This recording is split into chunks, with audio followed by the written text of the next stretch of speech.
pueda, Señor, creer que tú vas a proveer todo lo que yo necesito para vivir por fe. Si alguien se atreve a decirle, Señor, enséñame a vivir por fe, hazlo ahora. Porque hay muchos que no saben lo que es vivir por fe, Señor. Saben vivir por emociones, saben vivir por sentimientos. Pero yo te pido en esta tarde, Señor, enséñame a vivir por fe. Porque tu palabra dice que el justo por la fe vivirá. Y yo quiero experimentar eso en mi vida, Señor. Vivir por fe, depender 100% de mi Padre amado, sabiendo que tú nunca, Señor, me vas a fallar. Porque el Señor es mi pastor y nada me faltará. Y como dijo tu siervo David, yo fui joven y envejecido, pero nunca he visto un justo desamparado, ni su descendencia que mendigue pan. Ayúdame a vivir esas promesas en carne propia, Señor. Dejar la teoría a un lado y comenzar a vivir en una vida de victoria y de fe permanentemente. Quiero aprender a vivir así, Señor. En el nombre de tu amado Hijo Jesús. Amén. Y amén. Pueden tomar asiento, mis hermanos. Aleluya. Gloria a ti, Jesús.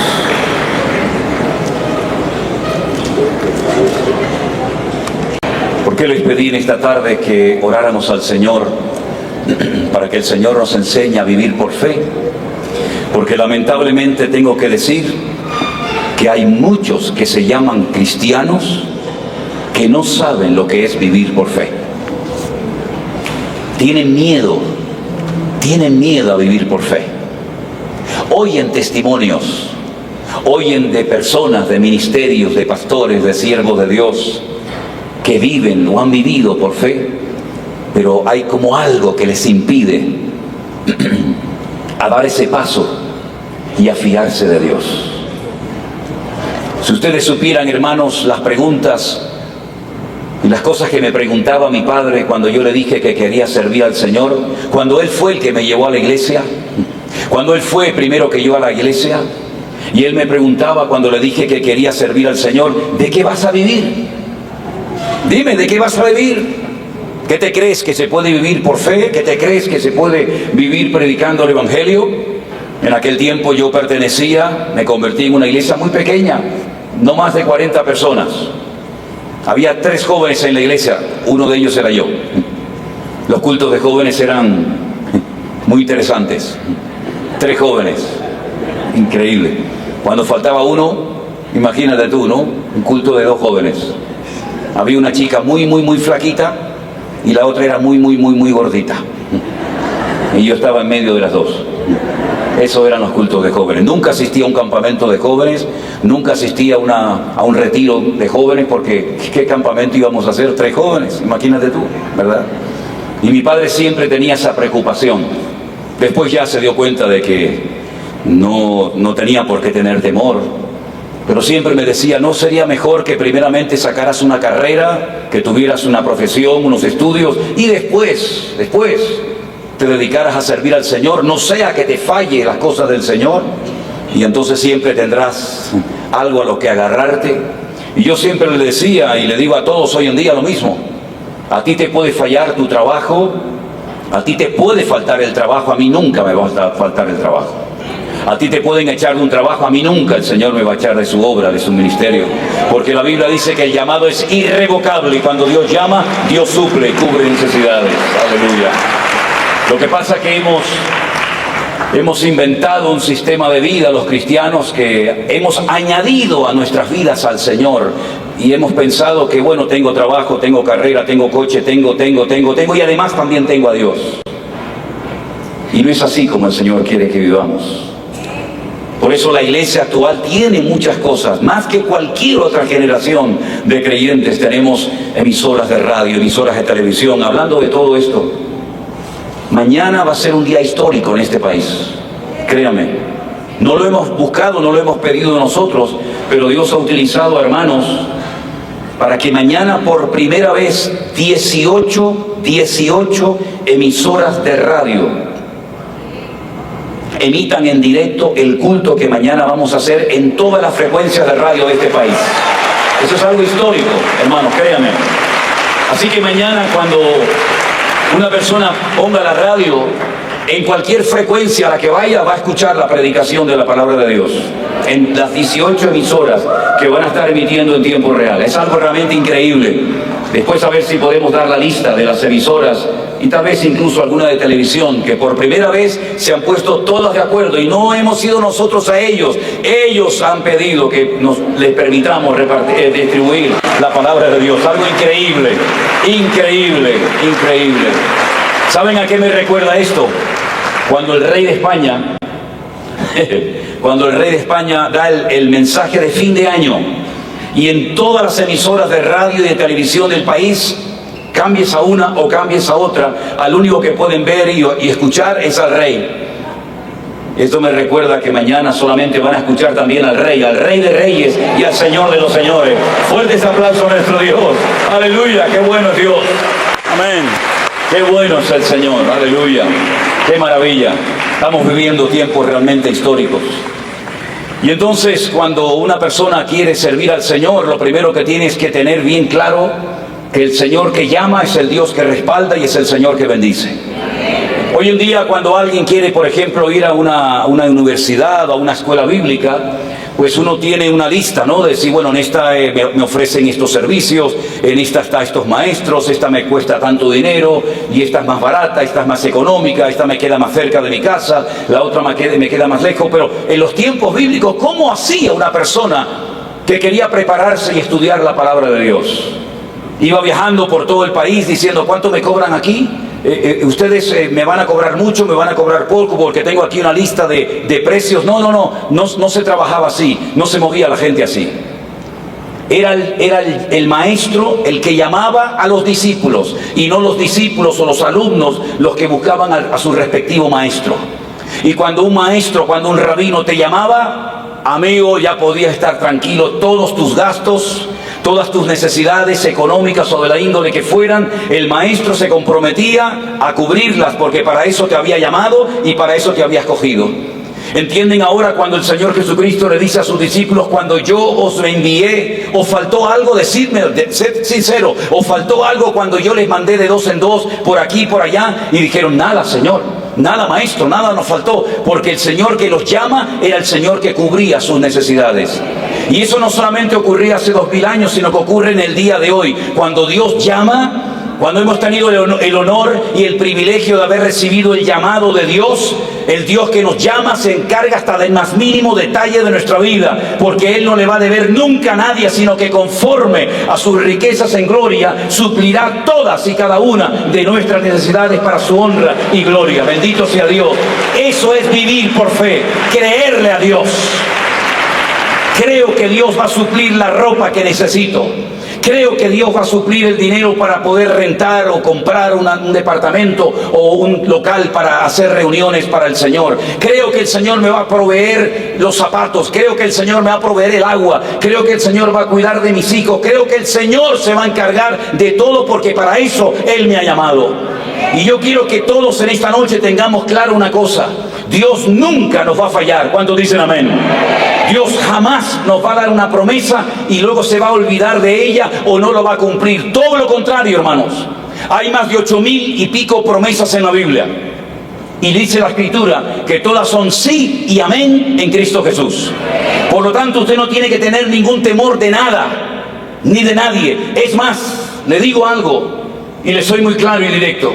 El Señor dice que los gentiles, es decir, los inconversos, los que no han tenido un encuentro y una experiencia con Él, son los que están todo el día preocupándose por la ropa, por la comida, por el vestido, qué voy a hacer, cómo voy a pagar esto y cómo voy a pagar aquello. El Señor nos enseña otro estilo, otro modelo de vida, y Él dice, lo que ustedes tienen que hacer es lo siguiente, escúchenme bien. Si queréis ser mis discípulos, prestar atención a mis mandamientos. Buscad primeramente el reino de Dios y su justicia, y todas las demás cosas os vendrán por añadidura. Bendito sea Dios.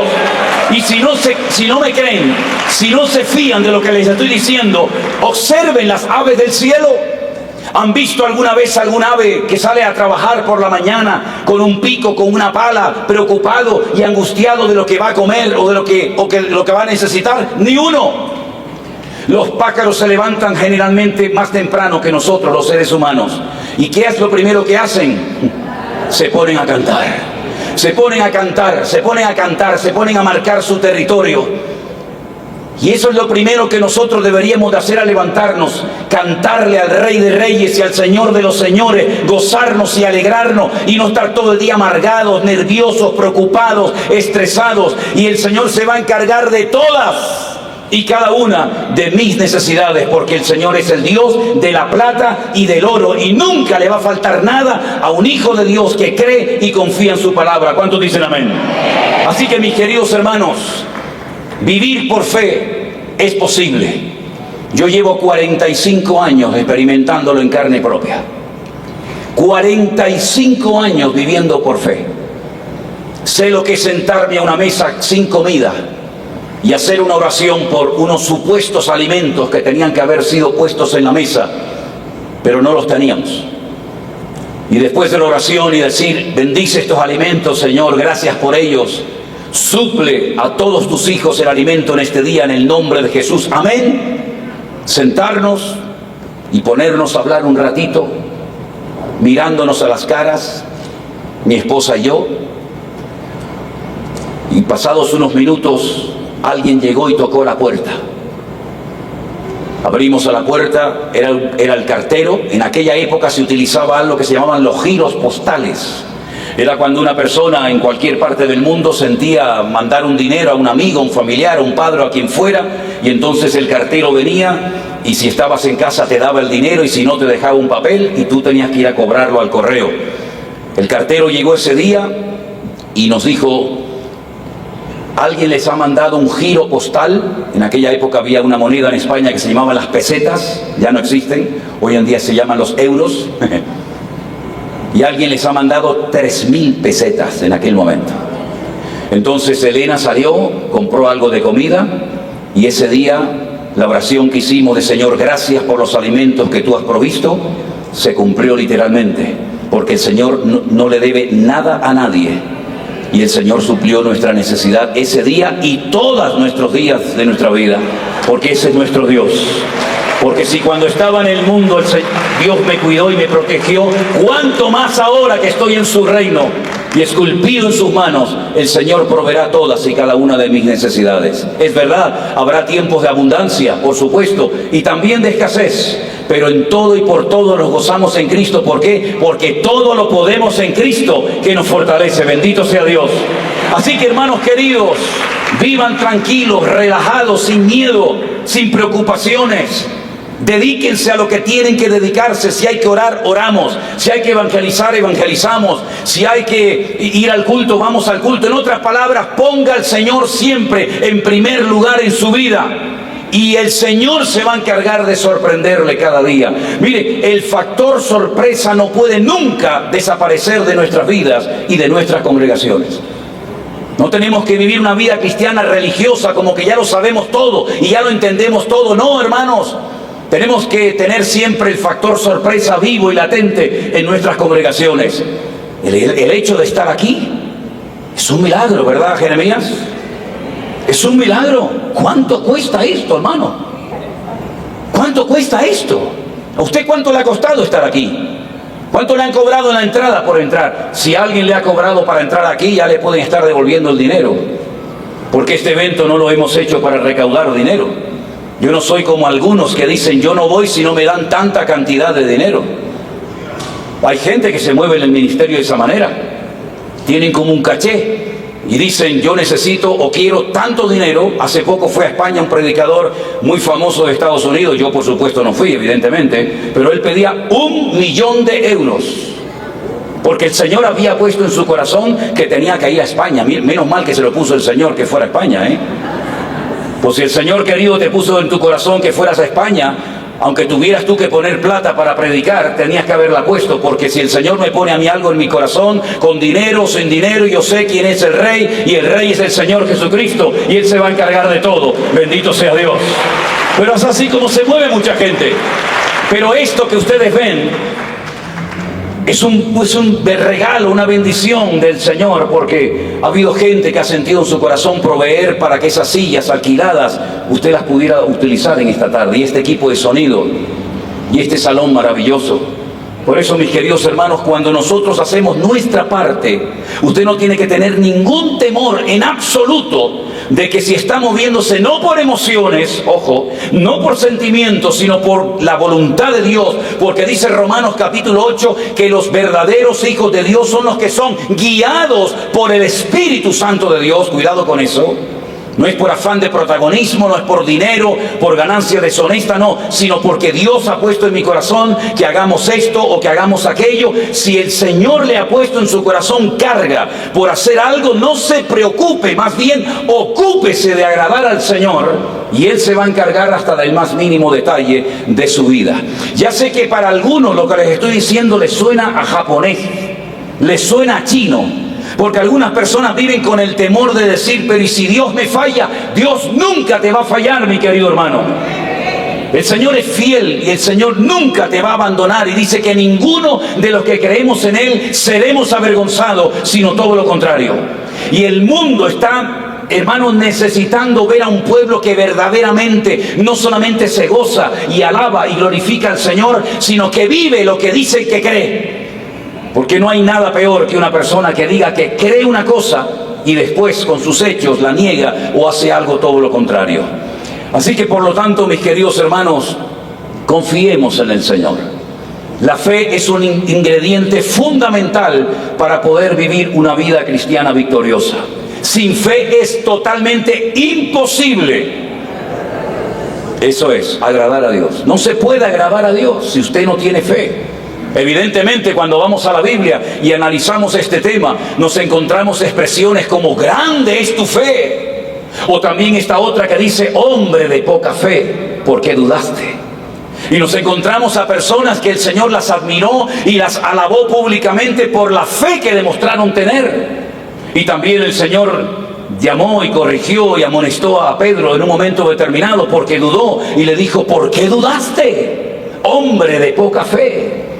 También encontramos en la Biblia que hay personas enfermas que no podían moverse, pero que fueron llevadas a los pies de Cristo, y dice la Biblia, cuando Jesús vio la fe de ellos, le dijo al paralítico, tus pecados te son perdonados, y posteriormente le dijo, levántate, toma tu lecho y anda, ¿verdad? Y también una vez le dijo a un padre que había traído a su hijo con problemas espirituales muy serios, al que cree, todo le es posible. Algún día nos tendremos que despedir de la fe. Le daremos las gracias a la fe, le daremos las gracias a la oración por habernos acompañado durante muchos años, y le diremos gracias oración, gracias fe, por haber sido mi compañera fiel de viajes. Cuando lleguemos a la presencia del Señor no vamos a necesitar fe para nada. Todo lo que hemos creído por fe lo vamos a poder contemplar y tocar con nuestras manos. Y la oración ya no será necesaria, porque todas nuestras peticiones se habrán realizado y nuestros sueños se habrán cumplido. Pero de momento tenemos que pedir al Señor con fe y no dudando, porque dice la Biblia que el que duda es semejante a la onda del mar. Pero que el que pida, dice la Biblia, pida con fe, porque el Señor nos da una promesa preciosa a la hora de pedir. Y sé que ustedes la saben, porque son una de las primeras promesas o versículos que aprendemos de la Biblia de memoria. Dice, pedid, llamad, buscad y hallaréis. Eso lo dice el Señor, no son palabras mías. Simplemente repito lo que Él nos enseñó, y les enseño y les recuerdo lo que Él nos enseñó que hiciéramos: pedir, buscar, pero con fe. Y añadió algo más que a mí siempre me ha impactado y me ha sacudido el alma, cuando dijo el Señor, porque si vosotros siendo malos sabéis dar buenas dádivas a vuestros hijos, cuánto más mi Padre Celestial os dará las cosas que ustedes necesiten. ¿Cuántos tienen hijos o cuántos tienen nietos en este salón? Yo tengo un solo nieto y me tiene loco. Es lo que más echo de menos, de verdad. Lo paso muy bien con él, aunque a veces me hace enfadar también, ¿eh? Pero cualquier cosa que me pida, y mi mujer y su madre, Priscila, mi hija, dice, papá, estás malcriando al niño. Le digo, bueno, déjame, hombre, déjame que lo malcríe un poco, ya que contigo fui tan dura. Dice, a mí me tenías con vara de hierro. Digo, bueno, pues ya se me perdió la vara de hierro y ahora tengo una de cartón.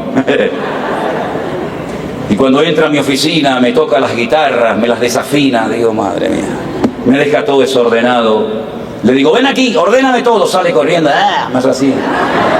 Es increíble el enano este, ¿no? Cualquier cosa que nos pidan, se las damos o las buscamos, ¿verdad? Hermanos queridos, y nuestro Dios, creemos que nuestro Dios es más duro, más severo que nosotros con nuestros nietos o con nuestros hijos. Si tú te enteraras de que tu hija, tu hijo, tu nieto, tu nieta necesita un miembro de tu cuerpo y tú se lo podrías dar, ¿se lo darías? Sin pensarlo dos veces, ¿verdad? Sin pensarlo dos veces. ¿Y todo por qué? Por amor. Y nuestro amor es, hermanos, es finito, es limitado. No tenemos todo el amor, ni toda la fe, ni toda la sabiduría, ni todo el conocimiento del mundo. Pero con lo que tenemos, seríamos capaces de hacer cualquier sacrificio por amor a nuestros hijos o a nuestros seres queridos. Pero que Él no tiene que hacer ningún esfuerzo para amarnos, porque Él se define como Dios es amor. Bendito sea Dios. Y por eso a Dios no le cuesta soportar tus debilidades o tus pecados o tus rebeldías. Claro, le desagradamos, le entristecemos el corazón, pero Dios nunca te va a dejar de amar. Por muy lejos que te hayas separado, por muy profundo que hayas caído, el Señor te ama, y por eso en esta tarde te ha traído para que tú recuerdes y sepas que el Señor te sigue amando. Y aunque nosotros le seamos infieles, Él permanecerá siempre fiel. Y Él estará siempre a nuestro lado. Y hermano, en nuestra rebeldía, si nos humillamos y le buscamos de corazón, el Señor nos bendecirá y responderá a nuestro clamor. Y si no, piensen en el libro de Jonás. No hay un personaje más raro en la Biblia que Jonás. ¿Qué les parece, hermanos? Un hombre que sabe la voluntad de Dios para su vida. Hay muchos creyentes, yo he conocido, hermanos, a muchos creyentes que no saben ni siquiera los dones que tienen. Le preguntas a muchos cristianos, hermano, ¿cuál es tu don? No sé. No sé si tengo alguno, me dicen algunos. Jonás sabía perfectamente lo que tenía que hacer con su vida, con su ministerio, con su tiempo, lo sabía. Tienes que levantarte e irte a una ciudad llamada Nínive, porque si no se arrepienten la voy a destruir, y tienes que predicarles la palabra. No tenía ni que orar, ni ayunar, ni pedir consejería. Él sabía dónde tenía que ir y el mensaje que tenía que dar. ¿Piensan ustedes que fue un siervo de Dios fiel y obediente al llamado? Nada que ver, hermanos. En el caso de que viviera en Jerusalén, huyendo o pretendiendo, creyendo que se podía huir de la presencia del Señor, se coge y se va de Jerusalén a la costa, a una ciudad que nosotros la conocemos como Jope, pero que se llama Jaffa. Y allí casualmente encontró un barco que se iba a España, a Tarsis, no a Tenerife, se iba al sur de España, y dice que pagó su pasaje, es capaz de gastarse el dinero con tal de no cumplir con el llamado y la bendición de Dios para su vida. Se monta en el barco y se dice que se va al camarote de más abajo. ¿Se dan cuenta cómo la vida de un desobediente y de un rebelde siempre es descender y nunca es ascender? Desciende de Jerusalén a Jope, de Jope al camarote, y del camarote a lo profundo de la mar, porque dice la Biblia que antes de hacer caso al llamado de Dios, prefirió que lo arrojaran por la borda y morir ahogado antes de decir obedezco al Señor. Espero que no haya nadie como Jonás en esta sala, en esta noche. Y estando en lo más profundo, a punto de morir, clamó al Señor y mencionó palabras del centro de la Biblia. Si partiéramos la Biblia por la mitad, justamente por la mitad, el mismo número de versículos a la izquierda y el mismo número de versículos a la derecha, justamente el centro de la Biblia dice: mejor es confiar en Dios que confiar en los hombres. Ese es el corazón, el centro mismo de la Biblia. Y ese Salmo 118 dice: desde la angustia invoqué al Eterno y Él me respondió. Y el Señor le da orden a ese pez de que lo vomite, de que lo arroje otra vez en la costa. Y es entonces cuando recapacita y se da cuenta que es una pérdida de tiempo y una locura y un auténtico disparate pretender huir de la presencia del Señor, del llamado de Dios. Y rumbo a Tarsis se va y entonces comienza a predicar. La ciudad era tan enorme que dice que tardó 3 días en recorrerla de punta a punta. Iba clamando un mensaje directo y claro y fácil de entender. Si no se arrepienten, en un breve periodo de tiempo esta ciudad y todos sus habitantes va a ser totalmente destruida y no va a quedar nadie vivo. Él pensaba que iban a rechazar el mensaje de Dios. Se equivocó rotundamente. La Biblia dice que el rey mandó ayunar a todo el país, a toda la ciudad de Nínive. Y se arrepintieron de corazón delante de Dios. Y entonces Jonás se pone a cantar, se pone a darle gracias al Señor porque ha sido la primera persona en la historia que dando un mensaje ha hecho que toda una ciudad se arrepienta y se humille delante de Dios. ¿Creen que ocurrió eso, hermanos? Nada que ver. Se enfadó porque la gente se convertía.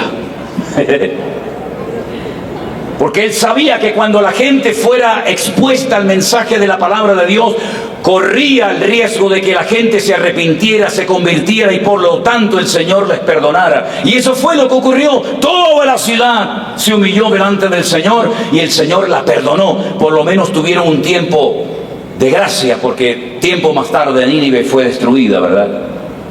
Hermanos queridos, un hombre rebelde, un hombre desobediente, que tenía un llamado de Dios, una revelación específica de Dios para su vida, sabía lo que Dios pedía de su vida y no quiere cumplir con el llamado de Dios.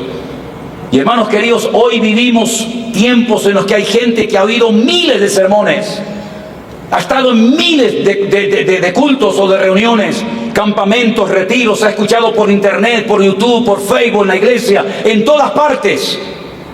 Testimonios, en todas partes sermones y estudios, y todavía están dudando de que Dios pueda usar sus vidas y proveer sus necesidades. Por favor, destierren definitivamente de vuestros corazones y de vuestras mentes cualquier duda de que Dios te va a fallar y no te va a respaldar si te atreves a vivir por fe. La Biblia dice: el justo por la fe vivirá, no por emociones, no por sentimientos, no por sueños, no por visiones, no por aplausos, no por dinero, sino por fe. Y la fe es creer que lo que Dios ha dicho en su palabra se va a cumplir en mi vida, sí o sí. ¿Cuántos dicen amén? Denle ese fuerte aplauso al Señor en esta noche. Aleluya. Bendito sea Dios. Y por eso, como la fe es algo tan importante en la Biblia, hay un capítulo entero que habla acerca de la fe. ¿Verdad que no hay un capítulo entero en la Biblia que hable del gozo? ¿Verdad que no hay un capítulo en la Biblia entero, del primer versículo hasta el último, que hable, por ejemplo, de la oración o de cualquier otro tema? Pero sin embargo hay un capítulo entero en nuestras Biblias, concretamente en el libro o en la carta a los Hebreos, cuyo tema central es la fe. Y la definición bíblica de la fe, presta atención, en Hebreos 11:1 es esta: la fe es la certeza de lo que se espera, la convicción de lo que no se ve. Eso es la fe según la Biblia. Es certeza, es convicción, no hay duda, no hay ninguna grieta en mi corazón que me haga dudar que lo que Dios me ha prometido se va a cumplir en mi vida. Y para que podamos entender cómo trabaja la fe, cómo se manifiesta la fe, la Biblia nos da mucha información acerca de este tema de vital importancia. Número 1, encontramos la definición. No encontramos en la Biblia la definición de gozo, no encontramos en la Biblia la definición de oración, pero sí encontramos en la Biblia una definición preciosa de lo que es la fe, o de lo que es la fe para Dios. Además encontramos ejemplos de hombres y de mujeres que por lo que hicieron o por lo que dijeron pasaron a la historia como hombres y mujeres de fe. Tenemos el ejemplo de Noé, un hombre que nunca vio llover. Si yo digo: hermanos, prepárense, mañana va a llover, todos sabemos lo que es la lluvia, es agua que cae de arriba hacia abajo. Pero Noé hasta ese momento nunca había visto la lluvia, la humanidad no había visto nunca llover. ¿Cómo entonces se regaban los campos? ¿Cómo se regaban los prados, los árboles, etcétera? Porque dice que había un vapor que subía de las entrañas de la tierra. Era algo de abajo hacia arriba y la lluvia es algo de arriba hacia abajo. Noé no sabía Pero dice la Biblia que Noé le creyó a Dios. Y Dios le dijo, va a caer tanta agua de tal manera que va a ocurrir algo que no ha ocurrido nunca. Las aguas de arriba se van a juntar con las aguas de abajo y todo se va a negar. Da igual si subes al monte más alto del mundo, hasta allí llegará el nivel del agua.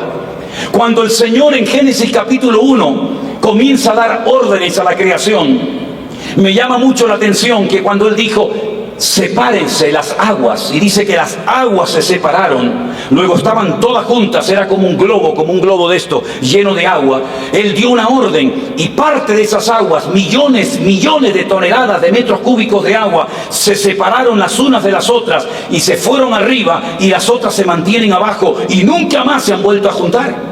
Es algo realmente increíble. Y cuando se separaron las aguas, salió la tierra. Luego ya la tierra existía antes de la creación de las aguas, o de la separación de las aguas. Y lo que iba a ocurrir en el diluvio es que nuevamente Dios daría la orden de que las aguas de arriba y las aguas de abajo se volvieran a juntar. ¿Cómo va a sobrevivir un animal, un pájaro, un ser humano en semejante cataclismo? ¡Imposible! Pero Dios le reveló a Noé la forma de poder salvarse él y toda la humanidad. Y le dijo, tienes que construir un enorme barco, gigantesco. Y tienes que estar durante mucho tiempo almacenando comida, almacenando agua, buscando animales. Porque va a caer un diluvio tan inmenso que los que no vivan, los que no se introduzcan en ese nuevo modelo de vida, van a perder la vida. Solamente 8 personas, él, su esposa, sus 3 hijos, Sem, Cam y Jafet, con sus respectivas esposas, le creyeron a Dios. Se prepararon durante más de 120 años para estar un año dentro del barco. Es decir, siempre hay más tiempo de preparación que tiempo a lo mejor de ser usados en la obra o en cualquier otra función del ministerio. 120 años haciendo un transatlántico de más de 300 metros de largo, mucho más grande que esta nave, que este salón, mucho más grande y más alto. 120 años cortando madera, 120 años trabajándose y esforzándose, y al mismo tiempo predicando y advirtiendo a su generación de que vendría un cataclismo que iba a arrasar con toda la raza humana y con los animales. Y finalmente, lo que Dios le prometió, lo que Dios le advirtió, se cumplió literalmente.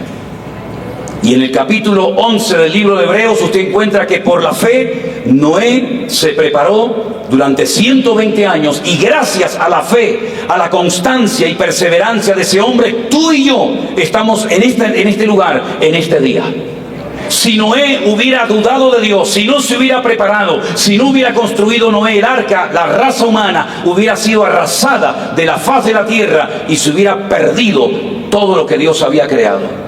Fíjense la gratitud que tenemos que tenerle, por supuesto, al Señor, pero también a Noé. Cuando vayamos al cielo, por favor, salúdenlo y díganle: Noé, muchas gracias, porque gracias a ti fui padre, fui madre, fui hijo, tuve nieto, gocé de la vida, pude predicar, fundé iglesia, viajé por aquí, saludé al otro. Gracias, Noé, por haber sido un hombre de fe, porque tu fe no solamente te salvó a ti, sino también me salvó a mí y a mi descendencia. Bendito sea nuestro Dios.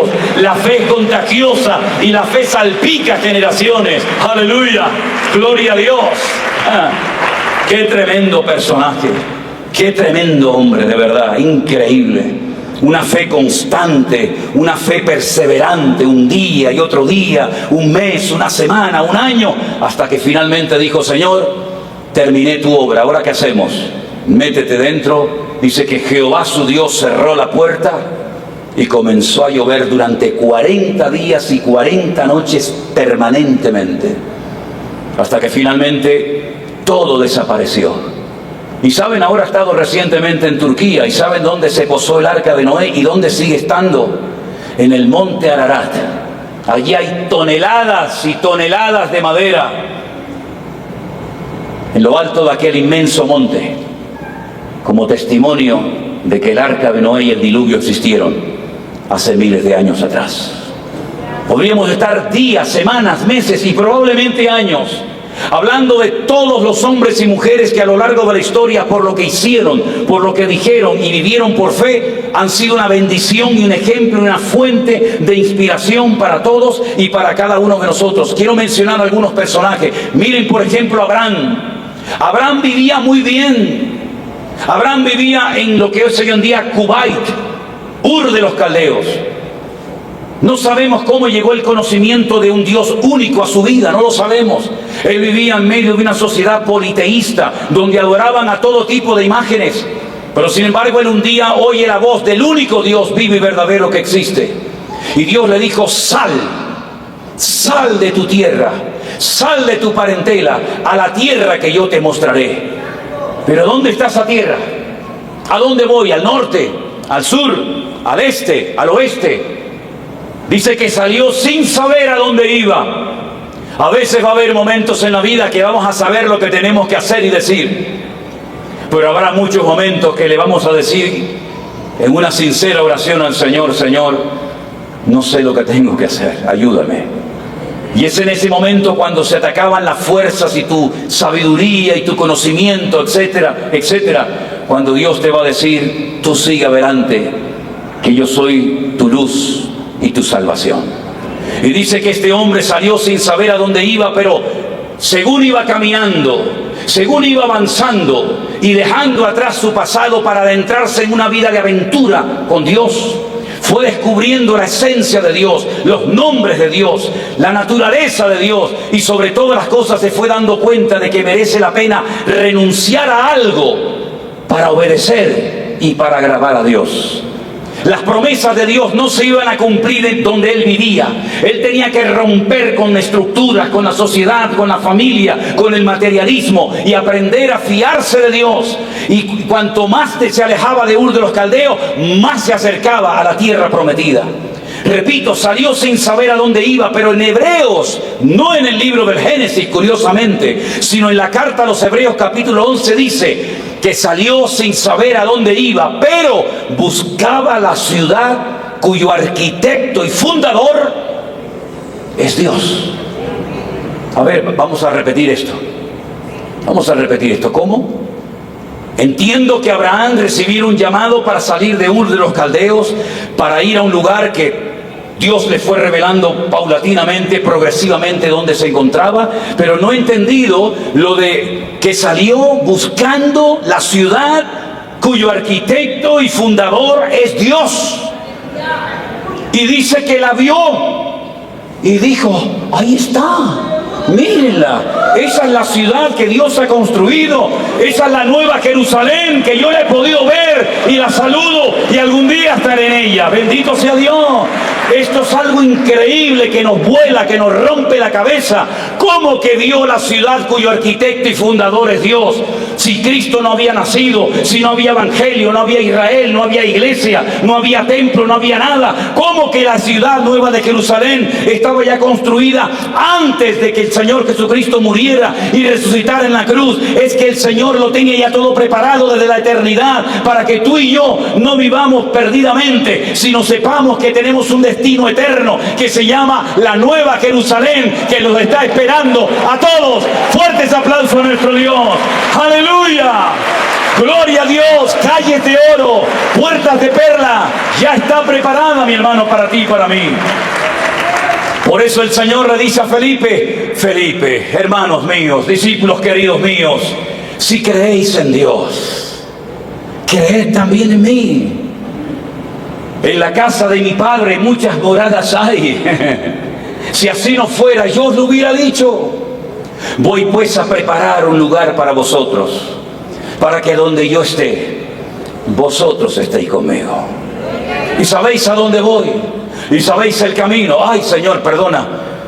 ¿Que el camino? ¿Cómo? Si no sabemos a dónde vas, ¿cómo vamos a saber el camino? ¿Cómo que no sabes el camino? Tengo otra vez que recordarte que yo soy el camino, yo soy la verdad y yo soy la vida, y que nadie va al Padre sino solamente a través de mí. Y un discípulo dice: Señor, una pregunta, una petición, por favor, muéstranos al Padre y nos basta. Con eso ya me doy por satisfecho. Tanto tiempo, Felipe, hace que estoy con vosotros y no te has dado cuenta todavía que el que me ha visto a mí ha visto al Padre. Hermanos queridos, el Señor Jesucristo, claro que es el camino, claro que es la verdad, claro que es la vida, y además es el león de la tribu de Judá. Es el único nombre por el que podemos ser salvos. Aleluya. Estamos en la verdad, que es Cristo Jesús, nuestro amado Señor. Fuertes aplausos a Él. Aleluya. Gloria a ti, mi Señor. Gracias, Padre. Gloria a Dios. Hermanos queridos, la pregunta es, ¿llegó o no llegó Abraham a la tierra prometida? Dígame. Díganlo fuerte. Claro que llegó, mi hermano, porque la fe siempre termina bien. El desobediente, el rebelde, el descarriado siempre termina mal. Si no es colgado de los pelos, es quitándose la vida, acostándose sobre una espada. Pero mis queridos hermanos, el hombre de fe siempre termina bien. Porque la fe es la vida de Dios dentro de tu corazón. Por eso en hebreo dice que el justo, en hebreo dice, por la fe existirá. Es mucho más que vivir, es la existencia misma. Es decir, podemos vivir, pero existir, mi existencia, mi propósito en la vida no se puede cumplir si no avivo, si no uso y alimento la fe que Dios ha puesto en mi corazón. Es un regalo del cielo, no se puede comprar con dinero. No se puede comprar fe en un supermercado, en una farmacia, ni en una iglesia. La fe viene por oír, por obedecer la palabra de Dios. Y es un elemento tan importante que aparece en Gálatas capítulo 5 como parte del fruto del Espíritu. Mas el fruto del Espíritu es amor, gozo, paz, paciencia, benignidad, fe, mansedumbre, templanza. Contra tales cosas no hay ley.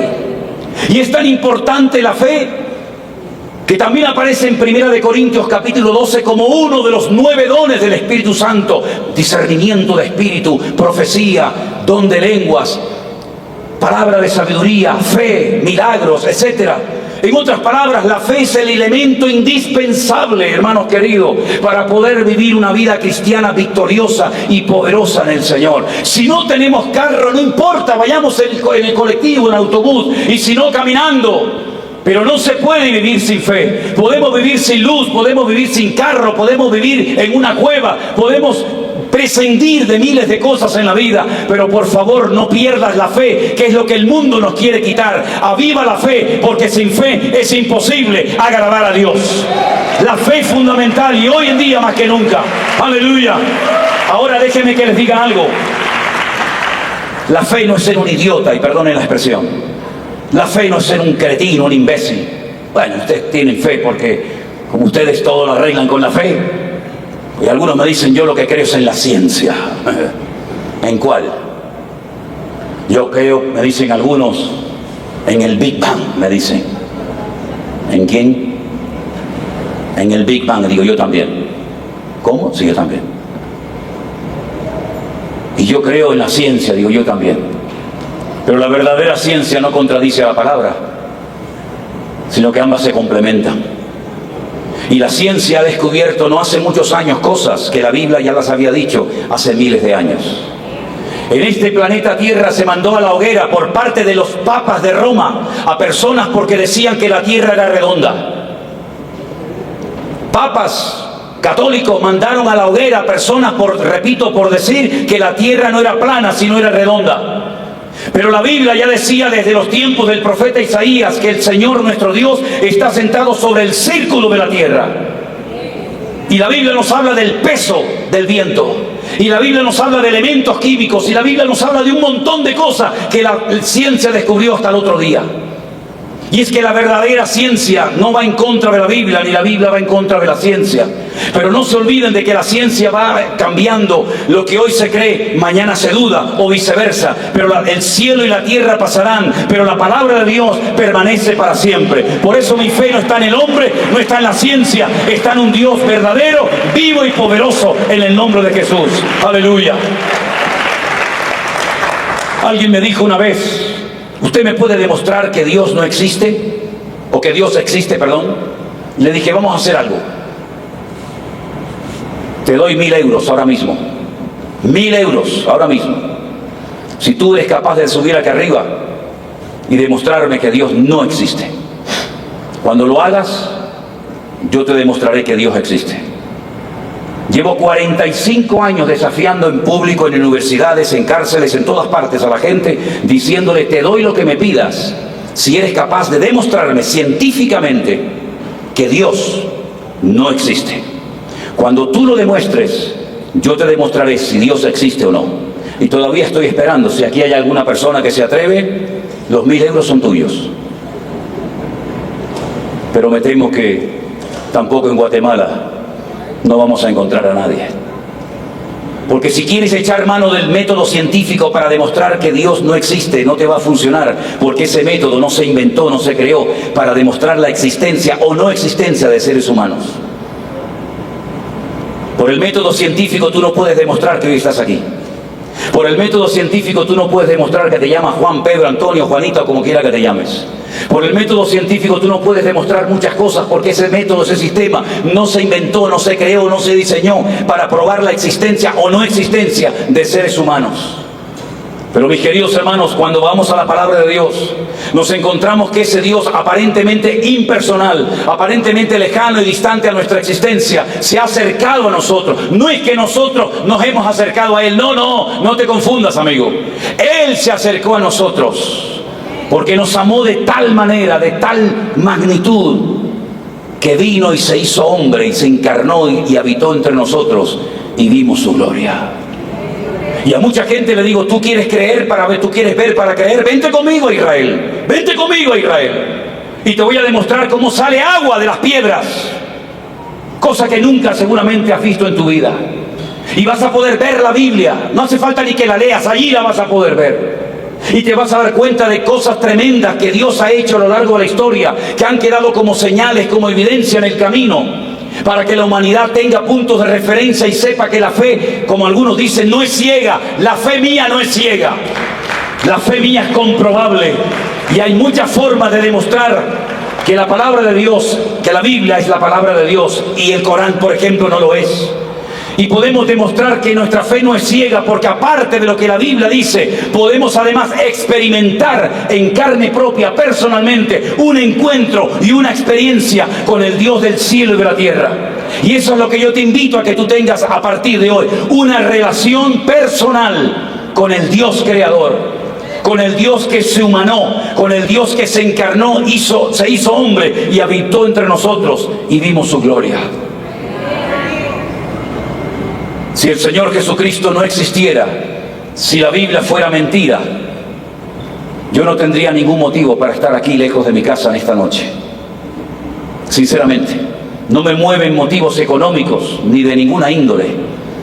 Lo único que me mueve a no parar y estar más tiempo a veces fuera de mi casa que dentro de mi casa con mi familia es que el amor de Dios, como dice la Escritura, nos constriñe, nos mueve. Y yo quiero que todo el mundo sepa, desde el más grande hasta el más pequeño, que hay un Dios que existe, un Dios que salva, un Dios que liberta a los cautivos, un Dios que te saca de la brujería, de la hechicería, que Dios rompe cadenas espirituales, que puedes ser libre de la heroína, de la cocaína, del crack y de lo que tú quieras, porque el poder más grande que existe es el poder del amor de Dios. Ya lo dijo Albert Einstein, el mayor poder de la tierra es el amor de Dios. ¡Aleluya!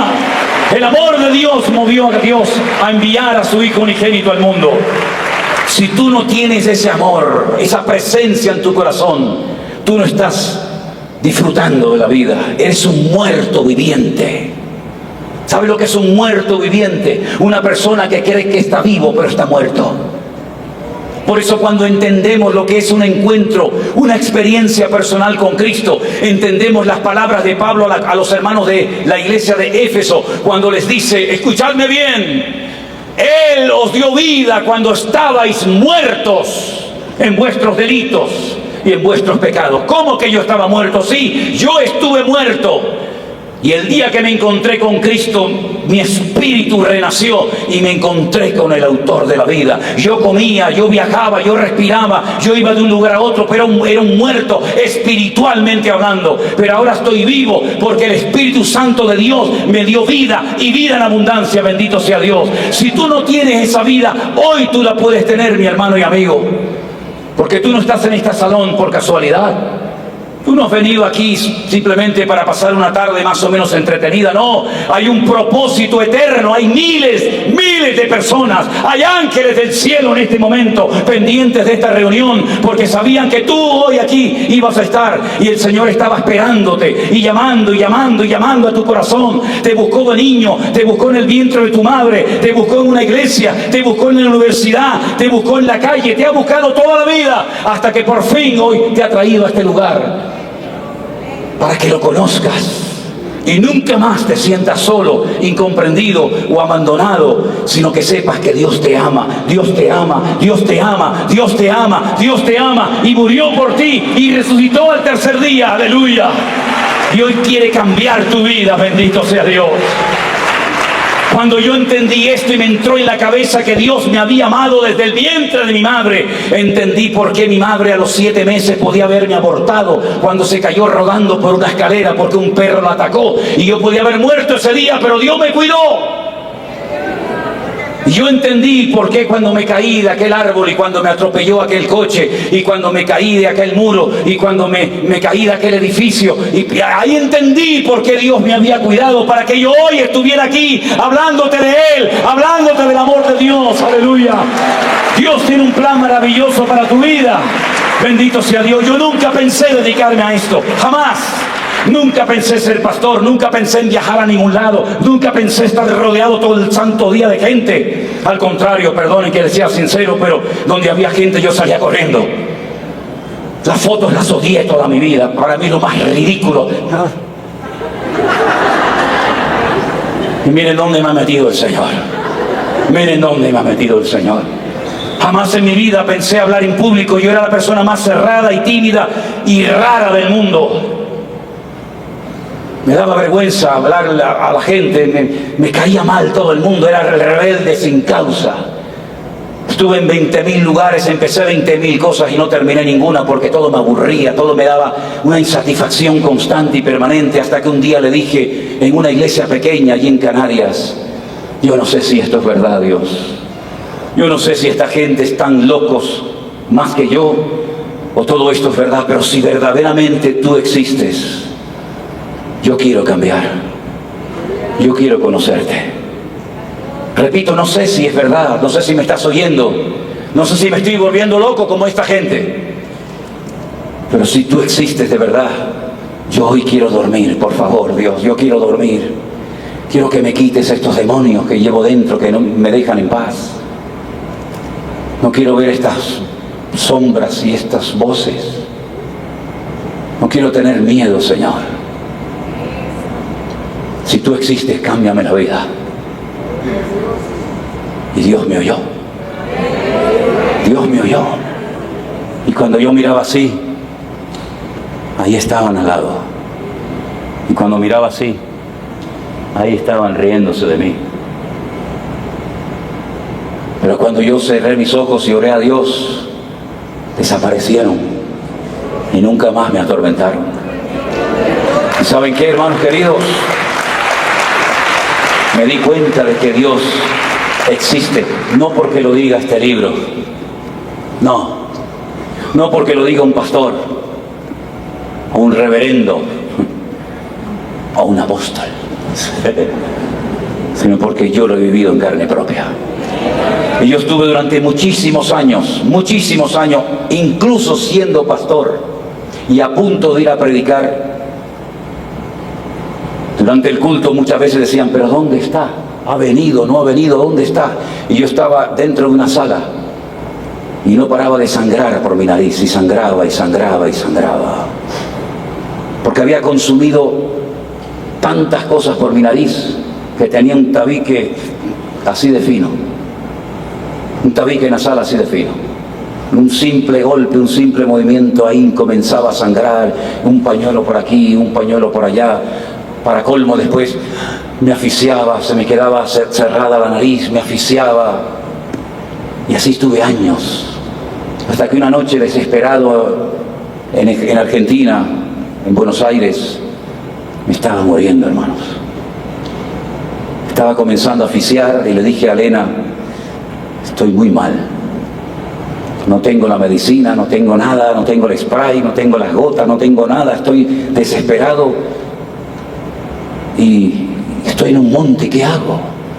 Y entonces Elena, con esa parsimonia y esa calma, me dice, ¿y por qué no oramos?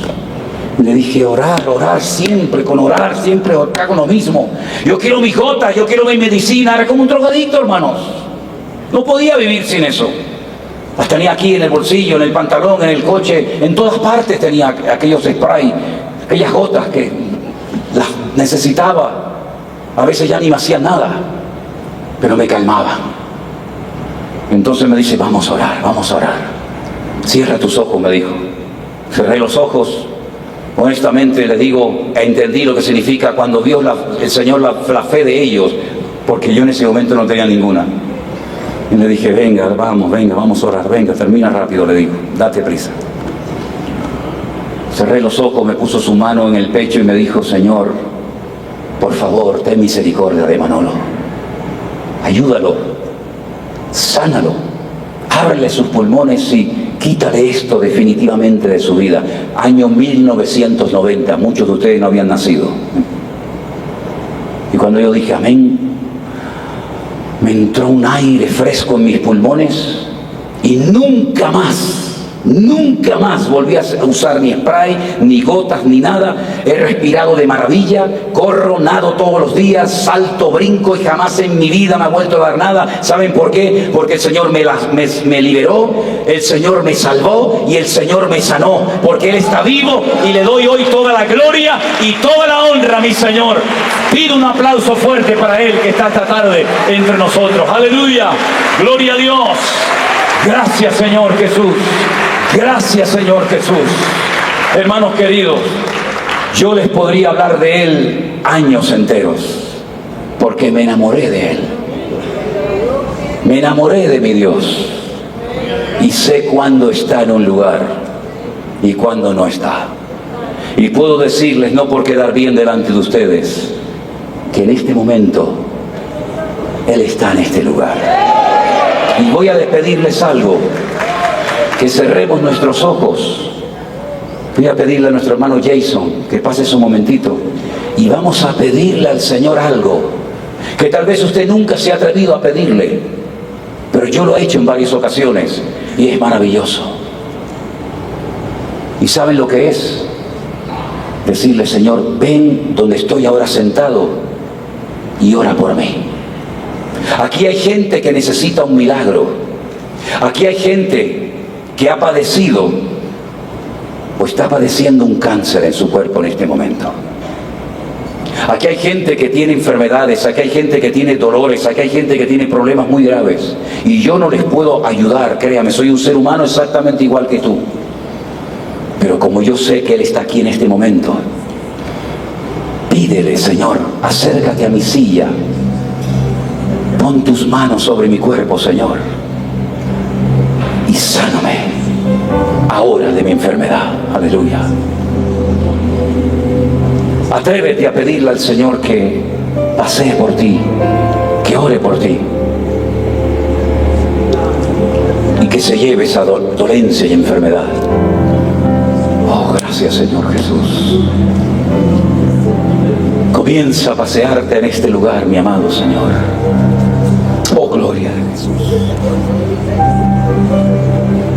Quita esos dolores, Señor, ahora mismo. Rompe esas cadenas, amado mío. Ora por nosotros, Señor, con tus benditas manos. Por esa niña, Señor, por esa mujer, por ese marido. Paséate en esta sala en esta noche, Señor Jesús. Te necesito, Señor. Ora por mí en este momento, mi amado Señor. Arranca de mi vida esa atadura, ese vicio, ese complejo, ese miedo. Quítalo, Señor Jesús. Sana mi dolencia y mi enfermedad, Señor. Fortalece mis huesos, amado mío. ese cáncer que desaparezca ahora en el nombre de Jesús. Tal vez la ciencia médica ha dicho no podemos hacer nada más por ti, pero yo sé que tú lo puedes hacer, Señor. Aleluya. Yo sé que tú lo puedes hacer, Señor, si quieres. Di la palabra. Ese dolor de cabeza, de columna, de espaldas, ese riñón que no quiere trabajar, trae sanidad, Señor. Sanidad física, sanidad espiritual, sanidad mental, Señor. Y sobre todo, llénanos de tu paz. Llénanos de tu paz, Señor Jesús. Porque tú eres el Rey de Reyes y el Señor de los señores. No hay dolencia, no hay enfermedad, no hay dolor que se resista a tu poder y a tu autoridad, Señor. Ora por nosotros, Señor. Aleluya. Ora por nosotros, Señor Jesús. Aleluya. Aleluya. Te oramos, Jesús. Ahora, Jesús. Ahora, Señor, toca. Ahora el Señor te está sanando. Aleluya.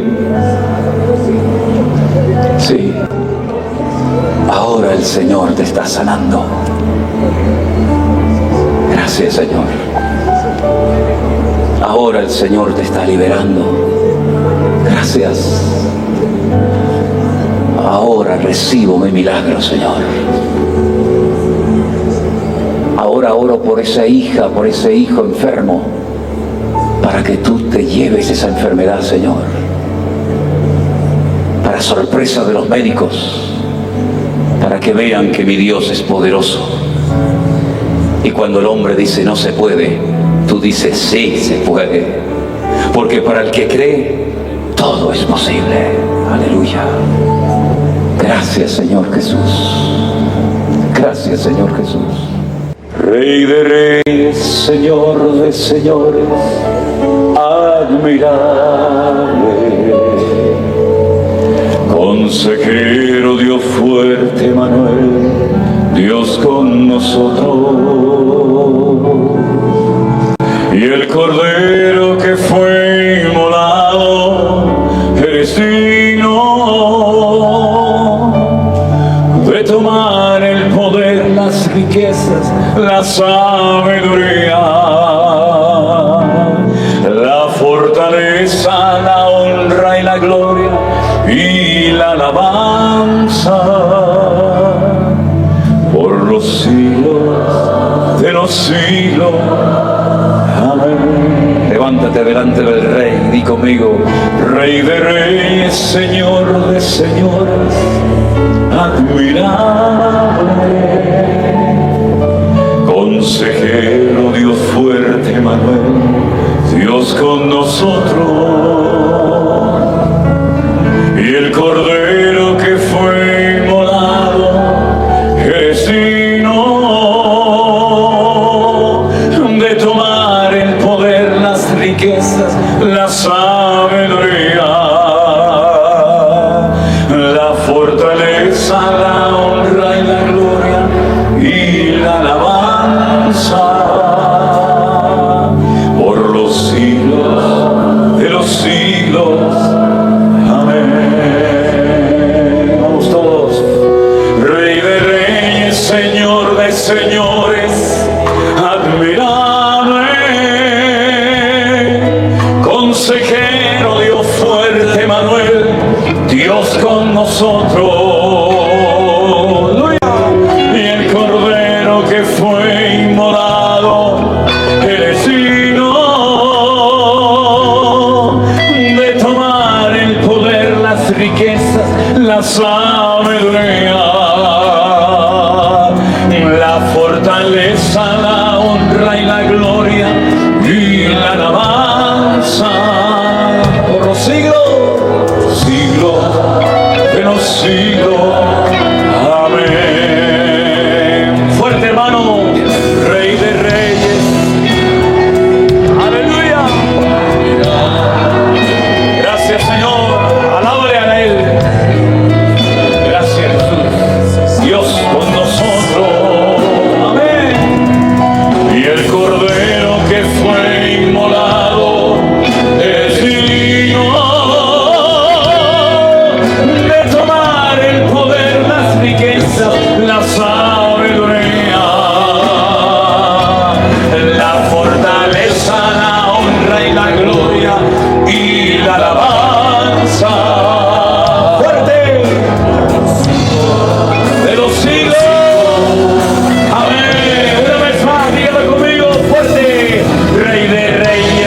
Señor de señores, admirable, admirable.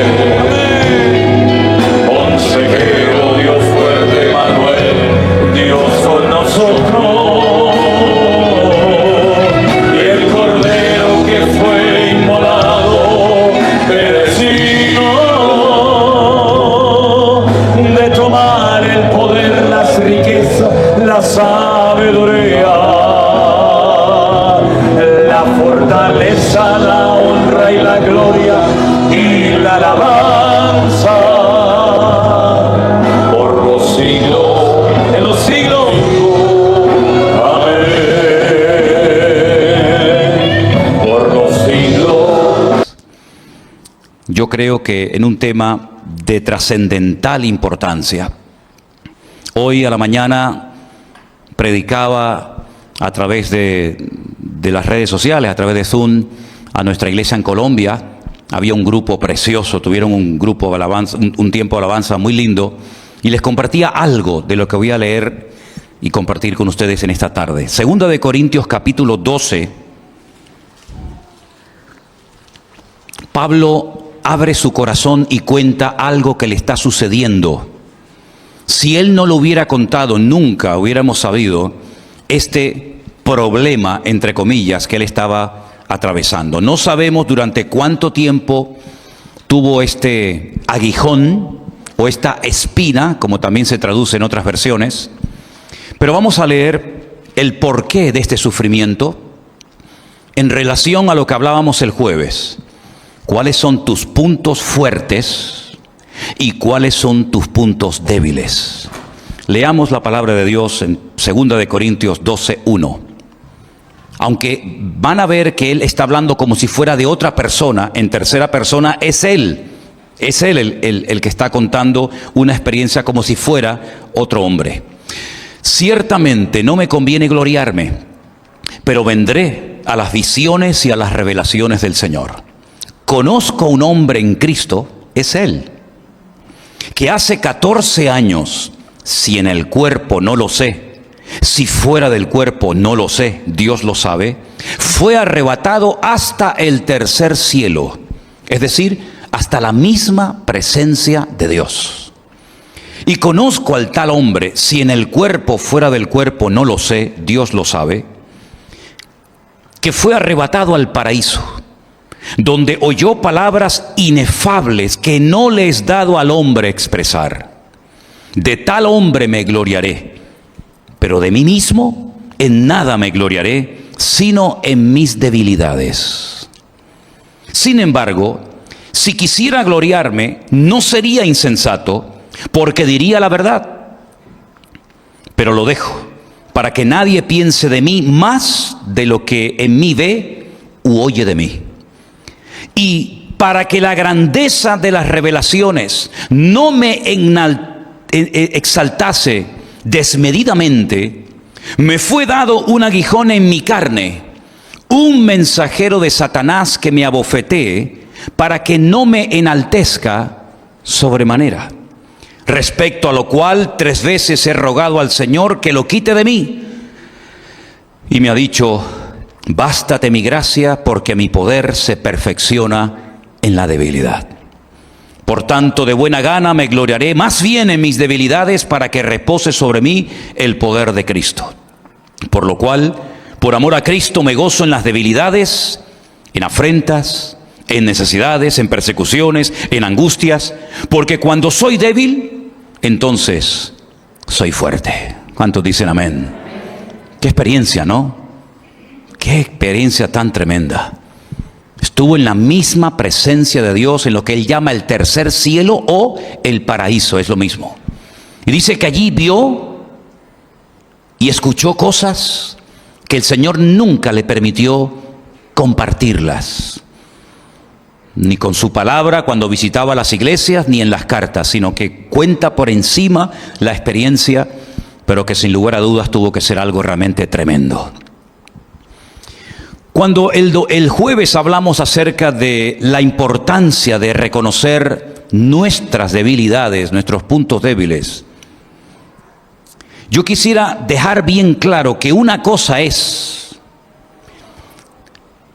el sentirnos débil, incapaces, nerviosos, por una responsabilidad que tenemos por delante, como por ejemplo me está pasando a mí con esto de México, que se está creando una expectativa y se está haciendo toda una, como dice el pastor José Arena, una auténtica revolución que a mí como persona, como hombre, me tiene todo el día temblando.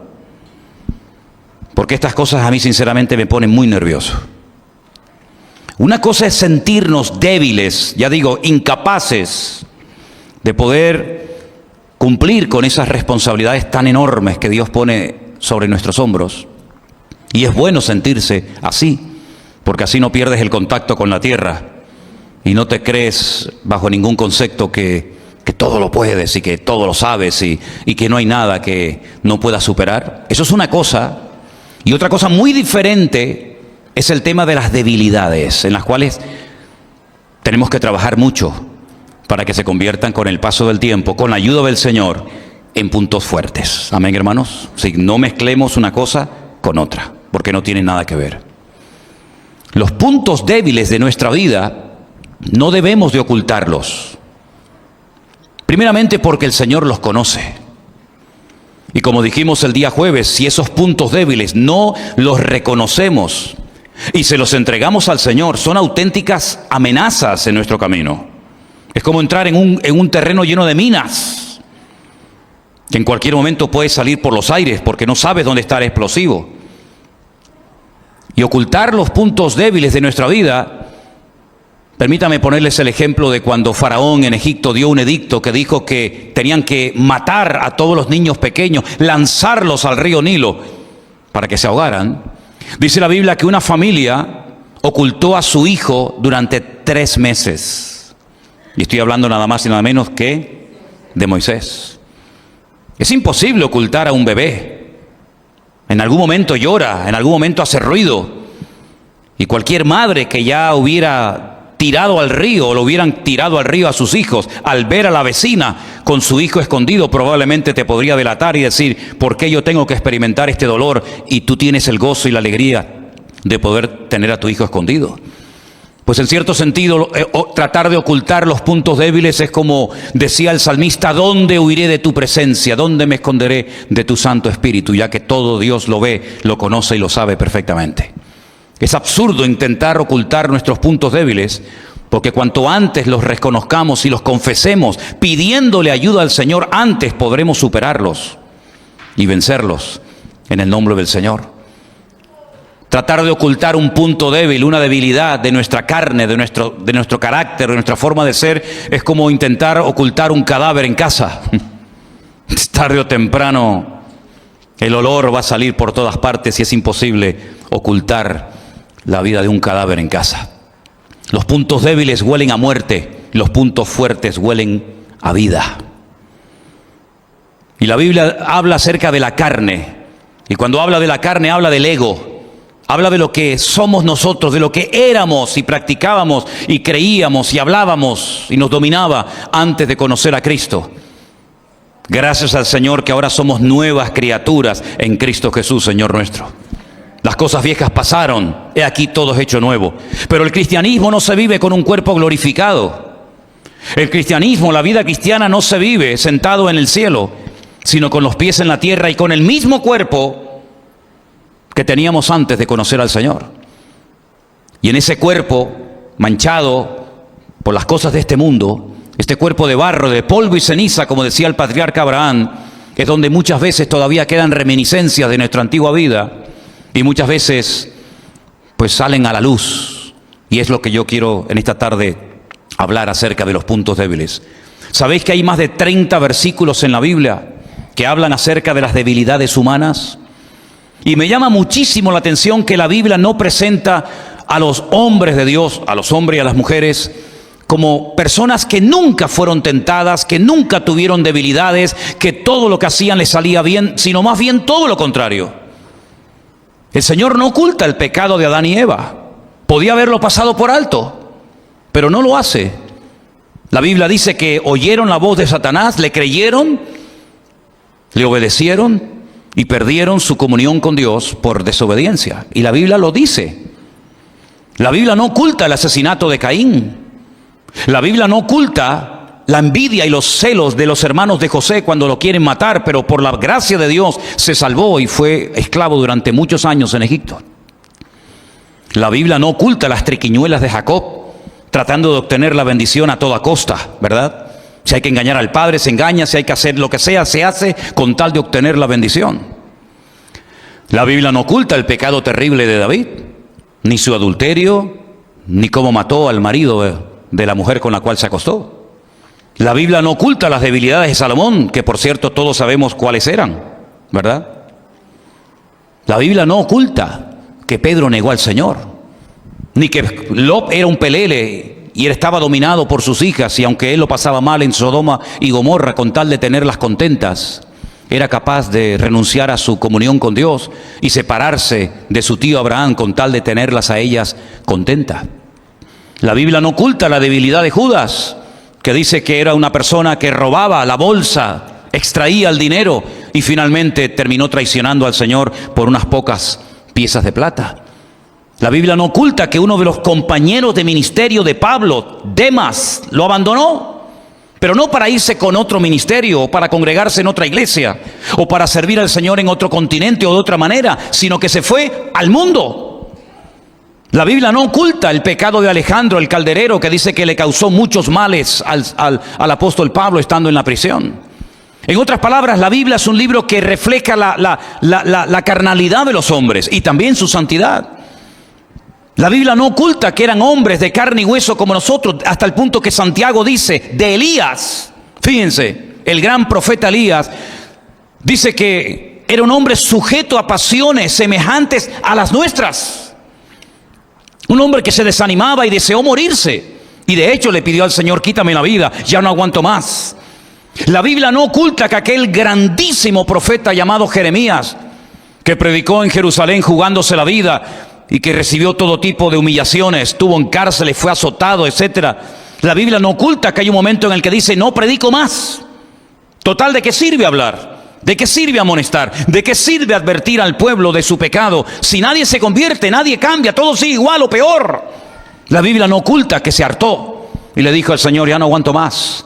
Aunque dice que mientras callaba, un fuego de Dios ardía en sus entrañas, porque sabía que Él era la voz de Dios que tenía que hablar en Jerusalén. Es decir, todos y cada uno de los personajes de la Biblia tuvieron sus puntos débiles. Y tampoco la Biblia oculta que aquel grandísimo hombre de Dios que llegó a estar en el paraíso, que estuvo en la presencia de Dios viendo cosas que en la Biblia no se cuentan y oyendo cosas que no se le permitió contar, Dios permitió que llegara a su vida una espina, un aguijón, algo que le mantenía con los pies en la tierra, y dice que el propósito de ese aguijón era para que no me enalteciera sobremanera. En otras palabras, Pablo está diciendo claramente que si no hubiera tenido este aguijón, si no hubiera tenido esta limitación, probablemente hubiera caído en arrogancia, en orgullo, en exaltación desmedida de su persona. Y uno dice, ¿cómo es posible? Pablo, un hombre que habla del fruto del Espíritu, que habla del amor, de la paz, de la paciencia, de la benignidad, un hombre con tanta experiencia, un hombre tan usado, un hombre tan bendecido, con unas experiencias tremendas, un hombre que conoció al Señor de una forma espectacular, tuviera tendencia con estas experiencias sobrenaturales y genuinas de Dios al orgullo, al enaltecimiento. Pues ahí está, más claro agua. No vamos a tratar de explicar en qué consistía este aguijón o espina en la vida de Pablo, porque ¿para qué? Si ni siquiera él, que es el protagonista de esto, cuenta y dice exactamente de qué se trataba. Comenzamos a leer todo tipo de opiniones en los comentarios, que si era esto, que si era aquello, pero eso no es lo realmente importante. ¿Qué más da lo que era el aguijón de Pablo? ¿Qué más nos da a nosotros? Lo importante es ver el propósito, el objetivo por el cual Dios envió a la vida de Pablo este aguijón, esta limitación física o espiritual o de la índole que sea, para que no me enalteciera sobremanera. Luego Pablo está admitiendo clarísimamente que si no hubiera sido por esto que el Señor permitió en su vida, por lo cual rogó 3 veces, y la respuesta del cielo fue, bástate mi gracia, porque mi poder se perfecciona en la debilidad, hubiera caído en el orgullo. Hubiera perdido muchas bendiciones si el Señor no le hubiera mandado este aguijón a su vida. Es interesante ver cómo la Biblia habla acerca de cómo somos seres humanos débiles. Por mucho tiempo que llevemos en el ministerio, por muchos años que llevemos en los caminos del Señor, todos somos débiles. Y todos tenemos muchas áreas en las que todavía la santidad de Cristo tiene que manifestarse mucho más. Amén, hermanos. Vamos a hacer un pequeño recorrido, no por todos los versículos que hablan del tema, pero sí vamos a escuchar algunos versículos que nos van a dar luz acerca de este tema de los puntos débiles de nuestra vida. Romanos capítulo 8, versículo 26 dice así: Y de igual manera el Espíritu nos ayuda en nuestra debilidad, pues ¿qué hemos de pedir como conviene? No lo sabemos, pero el Espíritu mismo intercede por nosotros con gemidos indecibles. El Espíritu Santo tiene muchas funciones que llevar a cabo en la vida del creyente. Muchas. El Señor Jesucristo dijo en cierta ocasión: os veo tristes, porque ya sabéis que me voy. Pero os digo sinceramente que os conviene que yo me vaya. Porque si yo no me fuese, el Consolador, el Espíritu Santo, no vendría a vosotros. Pero cuando venga, Él os guiará a toda la verdad. Él tomará de lo mío y os lo hará saber. Y enumera una serie de misiones, de objetivos, de funciones del Espíritu Santo en la vida del creyente. Pero una de las cosas que dice Pablo en Romanos capítulo 8 es que ese Espíritu Santo que mora en nosotros, que está permanentemente en nosotros, nos ayuda en nuestras debilidades. ¿Cuántos dicen amén? ¿Cómo sabe el Señor, verdad, que necesitamos una ayuda adicional? No solamente tener las ganas, no solamente reconocer, no solamente admitir y pedir ayuda, sino que el Espíritu Santo viene para ayudarnos en nuestras debilidades, para que sepamos cómo orar y no estar toda la vida luchando con lo mismo, y no estar toda la vida siendo esclavos de algo o de alguien que nos roba la paz y la bendición que recibimos tal vez en un culto como este. Es una lástima ver a muchos creyentes que no son capaces de mantener 24 horas la bendición que han recibido. Siempre viene algo, siempre ocurre algo. Si no es con el vecino, es con el amigo, o con el padre, con la madre, o con quien sea. Y la voluntad de Dios es que tú sepas mantener tu victoria, tu firmeza en el Señor, y que nada ni nadie, escúchalo bien, nada ni nadie te arrebate la bendición de Dios. Que no dependas de nada ni de nadie, sino solamente del Señor. Y para poder llegar a ese nivel de madurez, para poder mantenernos firmes 24 horas al día, 365 días al año seguido, uno detrás de otro, el Espíritu Santo que mora en nosotros viene a ayudarnos en nuestras debilidades. Y eso debería darnos un gozo y una tranquilidad tremenda. Amén, hermanos. Romanos 14:1 nos habla de un tipo de creyentes que existen, como por ejemplo este. Recibid al débil en la fe, pero no para contender sobre opiniones. Débil en la fe. Qué triste, ¿no? Ver personas débiles en la fe. Cuando la fe es algo tan importante que dice que sin ella es imposible agradar a Dios. Pues hay personas sí que tienen fe, pero es muy débil. No es una fe madura, no es una fe robusta. Es una fe que depende a veces de emociones, de sentimientos, de circunstancias. Y la Biblia dice, bueno, hay débiles en la fe. No entren a pelear, no entren a discutir sobre opiniones.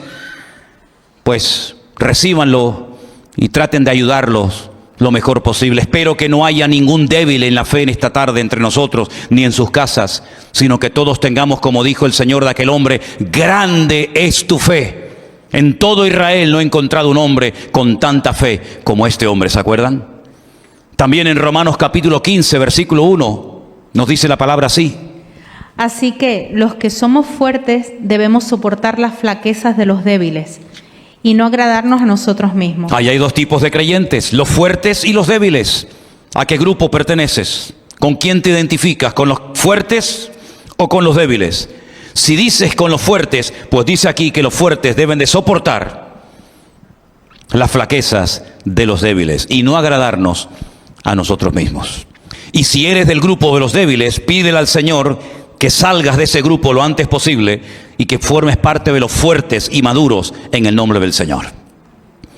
Tenemos por otra parte un versículo precioso que es un consejo a las personas que son débiles, a las personas que han caído y tropezado, a las personas que han perdido su estabilidad y firmeza en el Señor.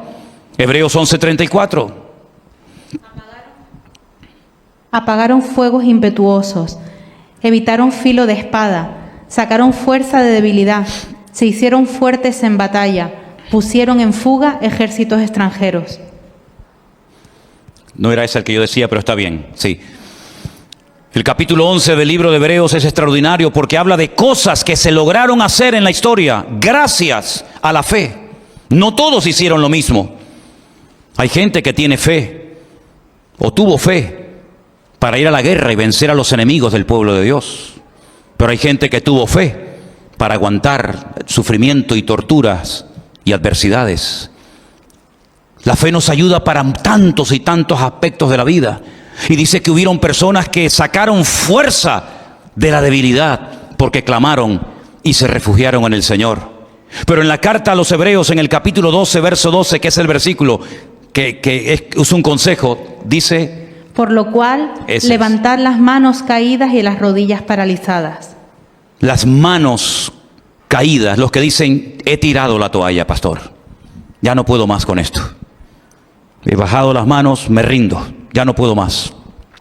Las rodillas paralizadas, las que ya no quieren avanzar, los que ya no quieren caminar, han tropezado tantas veces, han hecho tanto tipo de promesas, han decidido después de un mensaje tomar una decisión por el Señor y luego no la han cumplido, no han permanecido en el Señor, que dice que a esta gente que ya ha bajado las manos y que tienen ya las rodillas paralizadas, hay que levantarlos y decirles: adelante, todavía queda mucho camino por recorrer.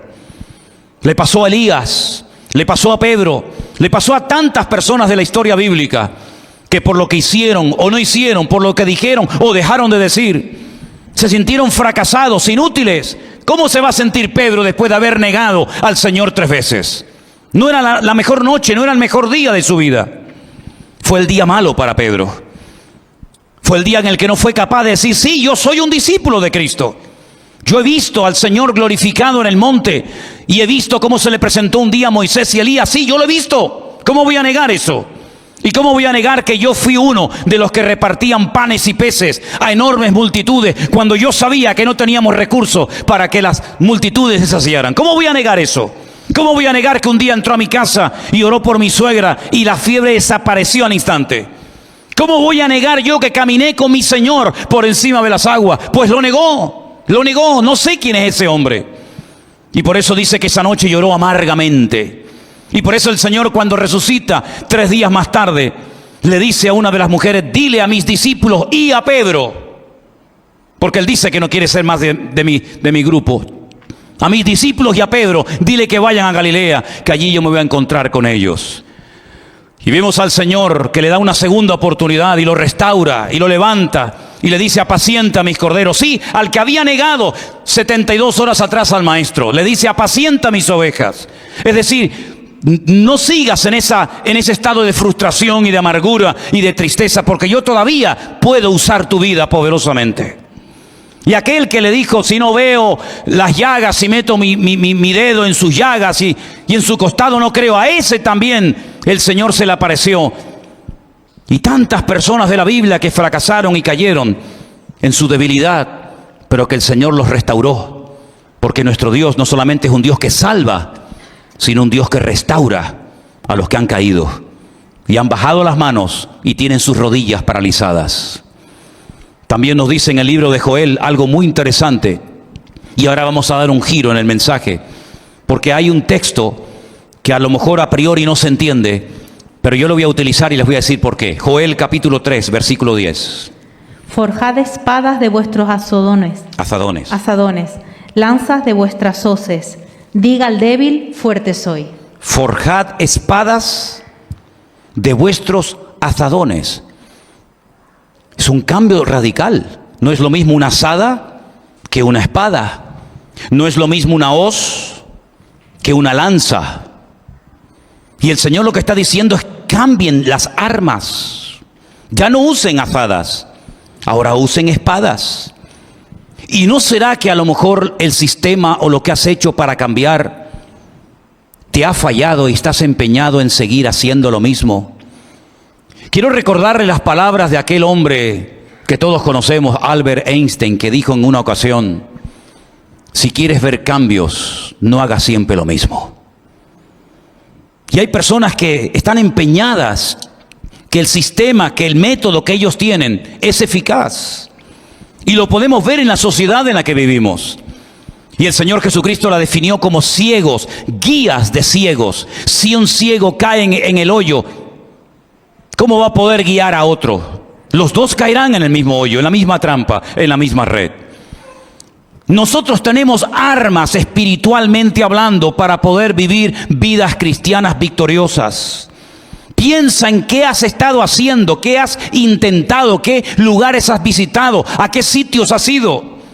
¿Qué has estado haciendo para dejar lo que quieres dejar? Para cambiar como quieres cambiar. Porque si no lo has logrado, si no has obtenido éxito en esa empresa, en ese ejercicio, quiere decir que ha llegado el tiempo de cambiar tus armas. Le decía el Señor a los agricultores: dejen de trabajar en el campo y hagan espadas de vuestras asadas. Dejad la hoz y convertirlas en lanzas. En otras palabras, es un cambio de estrategia. Hay que tener una mentalidad diferente, actuar diferente. ¿Por qué? Porque aunque vivimos en la carne, no militamos según la carne. De poco sirve una hoz para ir a la guerra. De poco sirve una azada. Tenemos que tener armas que nos permitan contrarrestar los ataques del enemigo. Porque las armas de nuestra milicia no son carnales, decía Pablo, sino poderosas en Dios para la destrucción de fortalezas. Pablo conocía cuáles eran las armas que Dios nos ha dado a nosotros. Y si quieren pueden leer tranquilamente el capítulo 6 de la carta de Pablo a los Efesios, donde van a ver cómo él describe la armadura de un soldado romano y él aplica cada una de las partes de la armadura del soldado romano a distintas armas que tiene el creyente para defenderse y atacar en el día de hoy. Él observaba que el soldado romano no iba desprotegido en cuanto a la cabeza, sino que llevaba un yelmo. Y él dice: el yelmo es como la salvación. Es decir, el yelmo guarda la cabeza. Y él dice: mentalízate, cambia tu forma de pensar. Eres salvo, por lo tanto ahora ya no puedes pensar, vivir, actuar y comportarte como antes lo hacías. El soldado romano se protegía el pecho con esa coraza: la justicia de Dios en tu vida. Ninguna condenación hay para los que están en Cristo Jesús, porque ahora hemos sido justificados por la sangre de Cristo. Él sabía que el soldado romano necesitaba un escudo para poder repeler los ataques del enemigo, y él dice: ese escudo lo voy a comparar a la fe. Porque cuando el diablo te lanza un dardo de fuego, tú puedes usar el escudo de la fe y neutralizar al enemigo. Pero hace falta una espada, hace falta un arma que te permita atacar y neutralizar al enemigo. La espada es la espada del Espíritu, que es la palabra de Dios. Y cuando camines por la vida, ya no caminas en la carne, ya no caminas en el ego, en la arrogancia, en la soberbia, sino ahora con el apresto del Evangelio. Ahora tenemos un mensaje que transmitir, tenemos una palabra que comunicar, el Evangelio de Jesucristo, que dice: ir por todo el mundo y predicar este mensaje. En otras palabras, el cristiano no va por la vida desprotegido. ¿Y ahora qué hago? ¿Ahora qué hago? Cada vez que tengo problemas vengo a la iglesia y cuando se me resuelven ya no vengo más. Esa no es la vida que la Biblia describe para ti y para mí. La Biblia nos enseña que es bueno congregarse. No dejéis de congregaros como algunos tienen por costumbre, dice la Biblia. Ya en el siglo I había hermanos que no le daban importancia al congregarse. Pero no es suficiente con congregarse. Tú tienes que aprender a defenderte tú solito, tú sola en casa. Cuando eres tentado, cuando eres calumniado, cuando eres perseguido. A lo mejor vives en una familia donde tú eres la única, el único convertido, y se ríen de ti tus compañeros de trabajo. ¿Cómo actúo? ¿Cómo hablo? ¿Cómo reacciono? Como dice la palabra de Dios. Con esas armas, el nombre de Cristo es una de ellas, la oración es otra, la palabra de Dios es otra, y así cada una de esas armas me ayudan a vivir en victoria. Hay que cambiar las armas. Miren, por ejemplo, esta serie de fotografías que vamos a mostrarles. Esa era un arma muy poderosa hace siglos, la famosa catapulta. Hoy en día sería ridículo ir a la guerra con una catapulta.